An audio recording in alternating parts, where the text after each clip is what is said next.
Subject S14JGRAVY was brought to the attention of the High Priest by one of our many traveling missionaries who had just returned from a recruiting in Utah. As of this moment, there is no way to confirm whether it is evidence of a large cot Stahg or simply an anomaly, but as per procedure, we've procured the property rights. As a precaution, we are not permitting access to the mountain and the surrounding area. Trespassers are removed from the site and executed. Rumors are started to dissuade people from exploring further. The following is an excerpt from a diary recovered from the bottom of the western cliff face. Shit. I don't know what that was, but come dawn I'm heading back. I don't need this, I just wanted a bit of a climb. But the higher I got, the more my hands shake. I just can't get this feeling of dread out of my chest, and the wind whipping past sounds like people screaming for help. That's not the worst though. The worst happened about an hour ago, as I was making my way up to where I was planning to set up my portaledge. This portion of the climb was 60 to 90 meters of sheer cliff.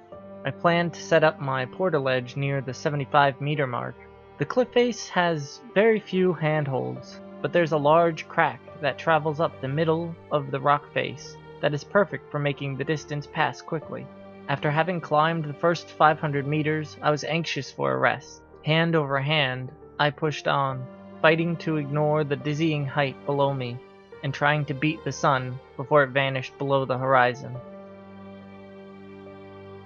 I stuck my hand into the crack so I could leverage myself to the next grip when something wet, slimy, and moving slid along my fingers. Surprised, I yanked my hand out and, maintaining my previous grip, stared into the crack.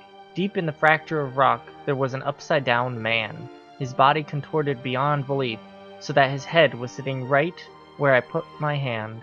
I called to him, but he was speaking gibberish. The man needed help, and I was the only person able to. I reached into the crack, trying to find a grip to pull this man out, but my hand would only fit in a few inches. The more I tried, the more I realized that it was hopeless. The man stared as I attempted to reach him, and then smiled widely. He spoke clearly this time, and the smile on his face made my legs shake. The screaming of the wind was ear-shattering, but somehow his voice cut through the noise. I can count them all as they fall. Watch them all drip-drop past. See them go.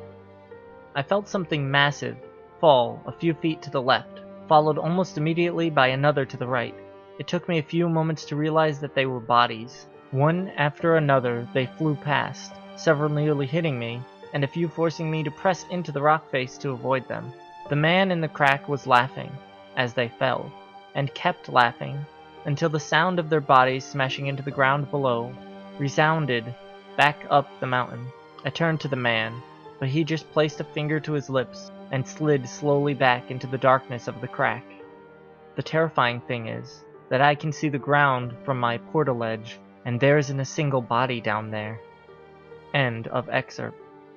The church has sent several acolytes up the cliff and has received eerily similar reports. Studies have been concluded due to the extreme risk to acolyte life and unfavorable conditions.